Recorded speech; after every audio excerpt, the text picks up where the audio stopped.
Sarah, I'm going to ask you about your teammate next to you. Jules is on a tear right now today. She led the team in pretty much every statistical category. What has stood out to you about Jewel the last 2 games and just the way she's impacting the game all over the court? She's very confident. That's what stands out the most, and so that feeds off to us. It definitely feeds off to me because I see her doing her thing, and I want to be able to give that back to her as well. And she's just playing really hard, doubling the floor for loose balls. And those are categories that necessarily aren't on the stat sheet, but she is getting those too. Just really proud of her effort, really proud of her leadership, how she's just constantly talking on the court, making us all feel like we're connected in offensive and defensive end, and she's done a really great job. Jewel, I'll flip it around and ask you to talk about Sara. She came out and hit that 3 early, and now that just suddenly opens things up for everybody, doesn't it? Yeah, it definitely does. She came out with a lot of confidence as well. I know when I'm driving and when my teammates are driving, we're looking for her. She's spotted up and she's ready to make a shot. But Sara just always hustling. She's giving us the extra effort plays, crashing the offensive boards, doing the dirty work on defense. So, yeah, I'm proud of her as well. Sara, the first 18 of 24 points came from the 3. What was working so well in the beginning of the game from beyond the arc? Well, I feel like it started off with, our guards being aggressive and finding those open people beyond the 3, and like we've touched on, we were just confident and, we let it fly and we just kind of fed off of each other and how it was going. Jewel, you had a career high assist tonight with 7. What's kind of letting the offense run so smoothly these past couple of games? I think, just attacking the basket, making the easy play, making the simple play. If I'm open, being aggressive and confident, whether that's from the 3 or getting downhill, and if people help, I'm going to make the right play and, kick it to Sara. Look at TK, if our poster got them buried, I'm giving them the ball, It's a high percentage shot. So just making the easy play and my teammates making their shots as well. Kind of going off that for both you guys, I asked Robin just kind of what stands out about the way you guys are playing offensively right now, just the last few games. She said that you guys are really selfless, and moving the ball well, passing up a good shot for a great one. Could you both just talk about maybe the way that you feel like the team has bought into team offensively and roles offensively, and what's led to the last 2 pretty solid offensive games? I would say it's kind of started in practice. We've had several possessions that have translated to the game, just pass, cut, pass, we're constantly doing that, and we get a shot towards the end of the shot clock, and it worked for us. And so we're just trusting in each other because we know the work that we're putting on outside of practice and everything. And so we just, believe in each other and playing off each other really well right now. I would say just playing and not being robotic. Same as Sara said, when the play breaks down, just knowing where everybody's going to be and everybody wants to get their shots. If 2 people are coming at us, we're going to make the right play. So I think it's just, making a simple play and not being selfish at all. For both players, it seems like you have lived on the road. You finally got home for 1 game, but now you go right back out there. Just how nice was it to be home, if only for a little while? It was really nice, hearing the home crowd, getting back out here, seeing the fans and all the people that support us. It's really good to see. But we know, going on the road, our fans travel as well.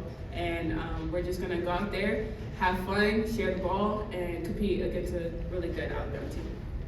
Yeah, and it's fun to just be back home to, put on a show for everybody that comes out, because it's crazy to see how many people come to the game sometimes. I always dreamed of that as a little girl, so it's really cool to just be able to see that consistently. Jewel, only 8 turnovers tonight for the team done in the first half. What allowed you to be so safe with the ball tonight? I think just, like I keep saying, making the right play, making the easy play, not forcing anything. If something looks open and that's not open, we're not going to force it because we know it's going to come back around and we're going to get the ball, whether that's for the post or the guard. So Coach talked about it at the end of the game. At halftime we had 0 turnovers, and I think it's just us valuing the ball, and we do that in practice every day too. Sara, you mentioned the let it fly philosophy, especially in the first half from 3. It seemed like if you had any daylight, you guys shot the 3 ball. Was that the plan before the game, in prep, to just shoot the 3 ball, especially in that first half today? Honestly, no, we were just gonna, take what they gave us, just because we knew they packed it in, so we knew we would have the 3 more, I guess, but it was not necessarily all our first thing that we were set on to do. So I just feel like we were aggressive, and it just opened up the three for us early. Casey. I believe it was after the Ole Miss game, Kelly talked about the point of growth of valuing every possession throughout the whole game and knowing that maybe the play in the second quarter could be the play of the game. Just where do you feel like you guys have grown from there since the Ole Miss game? I would say, loose balls. People willing to give up their bodies for loose balls, whether that's diving on the floor for loose balls or, Carol, Sarah, other people trying to take charges, even if it doesn't end up as a charge, it's just that effort, seeing each other do the things that are gonna get us wins. And I think if there's an instance that it could possibly be a turnover, I know there was 2 specific times in the first half that we saved that turnover by like diving on the floor for the ball or just picking up really quick before they do, of course, whatever. But I just feel like, we're really valuing it, and it's just coming off from, like Joel said, we're seeing each other do it, so we want to do it too. Sarah Rakia hit her 2,000-point milestone tonight. How proud are you of her as a teammate? Extremely proud. Before I came here, I looked up to her a lot, and it was just really, really cool to be able to be, sitting beside her as she hit that milestone, and I'm just really proud of her. I knew she would hit it because, she's a great player, and she puts in so much work and, gives a lot to the game, so it's given back to her. Jewel, I'm going to go back to when you went in the transfer portal last spring, and I don't think Tennessee was initially on your radar, but it was your dad that said, do you know who Tennessee lost to the WNBA draft? How good was Dad's advice to get you here? It's turning out pretty good. I always, listen to advice from my parents, my dad and mom, and entering the portal, it's not an easy thing for anybody. Change isn't easy for anybody, but with the support of my family and the people around me, it just allowed the transition to be really easy.